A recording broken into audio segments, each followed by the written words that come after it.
Hey, what's up, guys? Mike from No Cliff Kickboxing Academy. Gonna be recapping the action from UFC 164, Henderson versus Pettis 2.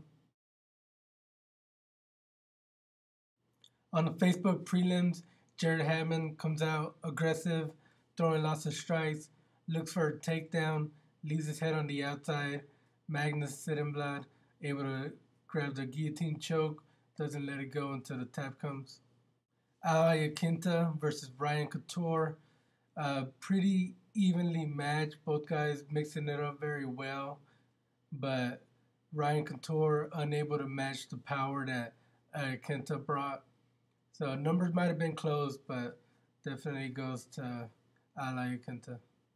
In the heavyweight bout, Saul Palale goes straight for the takedown, and he gets it. Starts landing a lot of ground and pound. And Nikita Krylov throws up a lot of submissions off his back, but unable to get the finish. And a little bit more the second and third.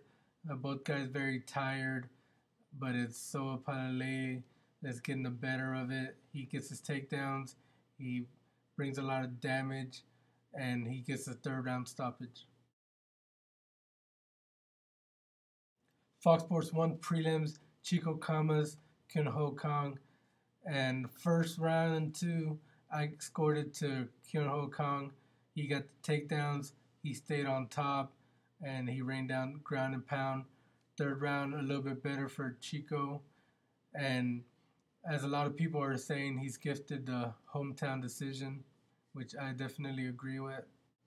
Hyun Lim versus Pascal Krauss. Both guys are standing in front of each other and brawling. Lim, very, very big welterweight, and he likes to strike, and I think he doesn't have some of the advantages that usually get being the bigger guy. Usually the bigger guy will be a wrestler, and he will use that weight when he takes guys down to hold them down. But Lim is more of a striker. He doesn't have the speed advantage, but he definitely has more power. And he took a lot of shots, but the ones he gave were more powerful. And he stops Pascal Krauss. Flyweights Louis Gaudinot and Tim Elliott. Very similar to Gaudinot when he was at 135. He was a smaller guy.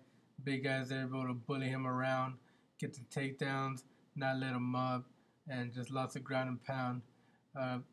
Very interesting fight, although it was a little bit one-sided towards Tim Elliott.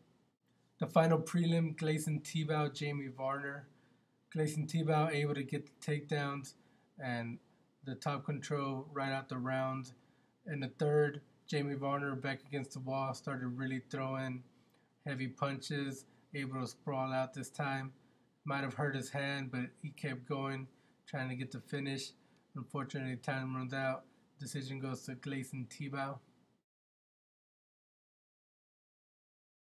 Pay-per-view kicks off with Erik Koch versus Dustin Poirier. Both guys very similar. The stats are very even, but it's Dustin Poirier that has the advantage in the stand-up. His punches are landing, drops Erik Koch, but Erik goes for a triangle that's very deep. Poirier almost taps, but he survives. And then he drops him once again later in the first round. And then the action kind of slowed down a bit, but up until then, it was looking like fight of the night. Dustin Poirier picks up the win. Brandon Vera looked good in his return to heavyweight. He was beating Ben Rothwell. But then he did get hit, and he kind of started backing away a whole lot more, using his movement, sneaking in kicks here and there, as well as punches. Didn't have the same amount of power as Ben Rothwell, so it looked like he was playing the clock a little bit. You cannot let guys like that just hang around. Kind of reminds me of Alistair Overeem versus Bigfoot Silva, Michael McDonald letting Renan Barão hang around. Those guys will find a way to beat you, and that's what happened. Ben Rothwell stormed back and got the knockout. Clay Guida versus Chad Mendes. Guida doing a lot of movement, a lot of bouncing around, what he's known for. And Chad Mendes was just barely missing on his punches. He would also mix up some good kicks as well. and he stuffed the takedowns and land his own. And eventually, though, Chad Mendes lands, and Clay Guida's hurt. He tries to cover up, but Mendes swarms on him. Fantastic fight. In the co-main event, Josh Barnett versus Frank Mir.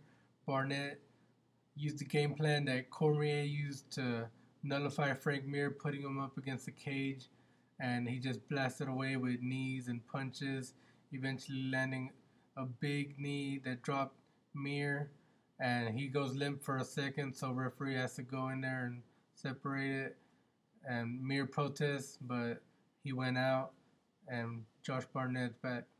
In the main event, champion Benson Henderson immediately goes for the takedown. Anthony Pettis is able to sprawl and defend it. And once he gets some separation, starts throwing those kicks to the body that he's well known for. And eventually he slips doing one of those fancy kicks. And Benson Henderson worried about keeping him there. And he gets locked up in the armbar. And he's forced to submit verbally.